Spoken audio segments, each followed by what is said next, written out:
جہاں تنخواہ ہے وہاں کام ہے، جہاں کام ہے وہاں تنخواہ ہے۔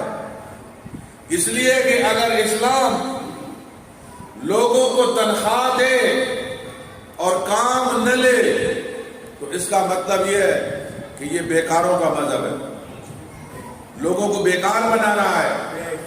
اور اگر کام لے اور تنخواہ نہ دے تو اس کا مطلب ہے ظلم کر رہا ہے۔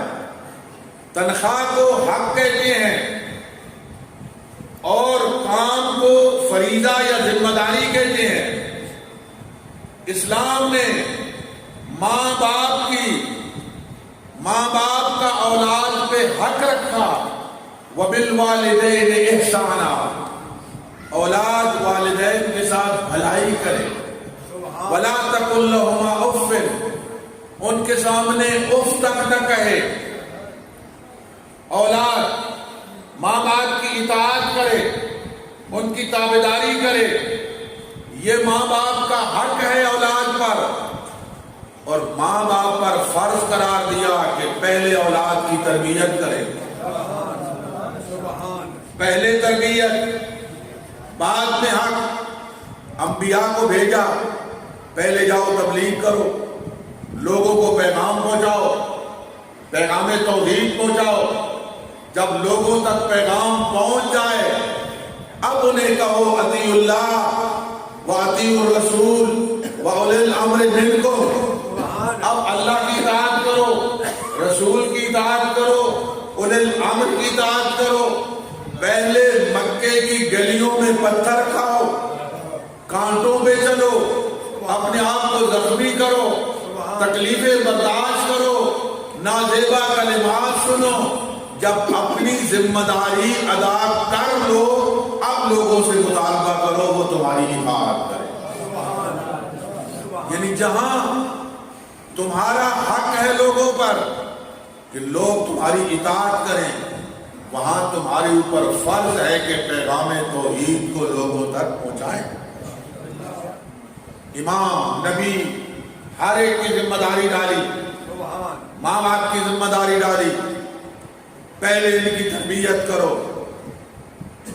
میں انشاءاللہ اس آیت کی پوری تفصیل عرض کروں گا۔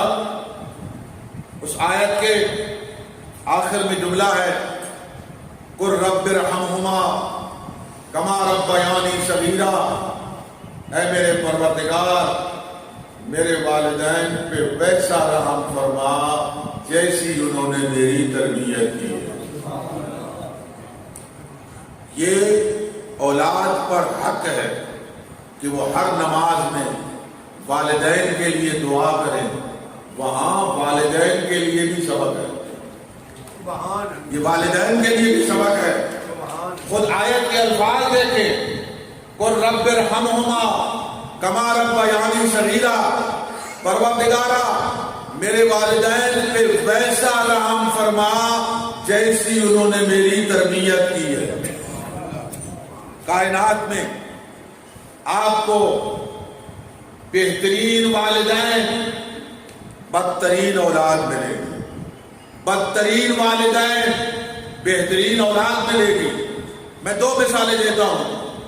حضرت نوح علیہ السلام کے 4 بیٹے ہیں، 3 نیک ہیں، 1 مخالف ہے۔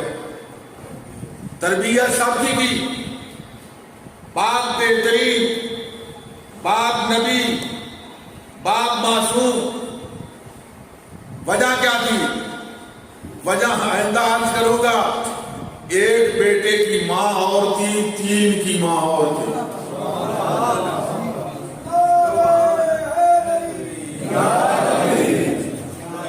یہ ماں کا اثر تھا، باپ تو نیک تھا۔ یزید بدترین شخص ہے، جہنمی ہے، ملعون ہے، بدترین قسم کا انسان۔ اس کا بیٹا بہترین ہے، معاویہ۔ یزید کا بیٹا ہے معاویہ، وہ بہترین انسان۔ باپ کے واصل جہنم ہونے کے بعد اس کو تخت دیا گیا، وہ آیا فقط ایک اعلان کرنے کے لیے آیا، تخت کے لیے نہیں آیا، اعلان کرنے کے لیے کہا میرا باپ بھی حق پہ نہ تھا، میرا دادا بھی حق پہ نہ تھا، یہ ہمارا حق نہیں، یہ امام سجاد کا حق ہے۔ باپ یزید، بیٹا معاویہ، بہترین بیٹا، یہ تو ہوا ہے، شریعت میں ہوا ہے کہ باپ نے تربیت کی، چونکہ اثر دونوں کا ہونا ہے، ماں کا بھی اور باپ کا بھی۔ باپ پہلے تربیت کرے، روایت میں آتا ہے میدان محشر ہوگا، نوجوان اللہ کے دربار میں جائے گا، اعمال نامہ سیاہ ہوگا، سارے لغویات، ساری زندگی فسق و فجور میں گزری، گناہوں سے اعمال نامہ بھرا ہوا ہوگا، فرشتوں کو حکم ہوگا اس کو جہنم میں لے جاؤ۔ عرض کرے گا پروردگارہ میری ایک درخواست ہے، میرا مالک میری درخواست ہے، بے شک تیرا حکم ٹھیک ہے، تو مجھے جہنم میں بھیج، لیکن میرے ساتھ اس کو بھی بھیج جو میری گمراہی کا سبب بنا ہے، اس کو بھی میرے ساتھ بھیج جس نے میرا بچپن تباہ کیا ہے۔ مجھے قرآن سکھایا ہوتا، مجھے صادق آل محمد کے فرامین سکھائے ہوتے، مجھے نماز سکھائی ہوتی، وہ تو آسان تھی، میں اٹھتا تھا میرے گھر سے ناچ گانے کی آوازیں آ رہی ہوتی تھی، میں لغویات سنتا تھا، مجھے گھر والوں نے برائی سکھائی، میرا مالک جہنم میں مجھے بھیج، میرے ساتھ ان کو بھی بھیج جو میرے گناہ کا سبب بنے ہیں، جو میری تباہی کا سبب بنے ہیں۔ فرمایا جہاں اس نے حق رکھا ہے وہاں ذمہ داری رکھی ہے، جہاں ذمہ داری رکھی ہے وہاں حق رکھا ہے۔ اور یہ عرض کرتے جاؤں کہ جہاں جنت کے صفات اس نے بتائے کہ جنت میں خوبصورت محل ہوں گے، دودھ اور شہد کی نہریں ہوں گی، ہر قسم کے باغات ہوں گے، مومن اپنے محل میں ہوگا، اشارہ کرے گا، جس پھل کی طرف اشارہ کرے گا اسے اٹھنے کی ضرورت نہیں ہوگی، وہ شاخ اس کے سینے پہ جھک جائے گی۔ وہ جنت ملے گی کس کو؟ اس کا کوئی کرایہ بھی ہے، جنت میں جانے کی کوئی ذمہ داری بھی ہے۔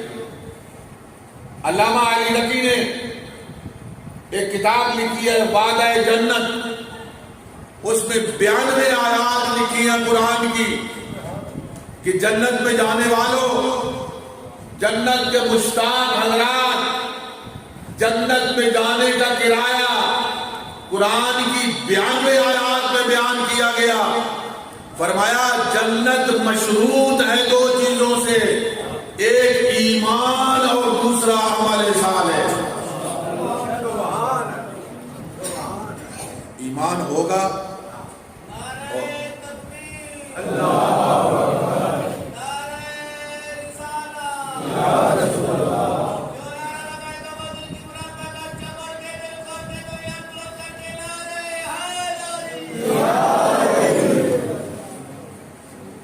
یہ جنت ملے گی کسے؟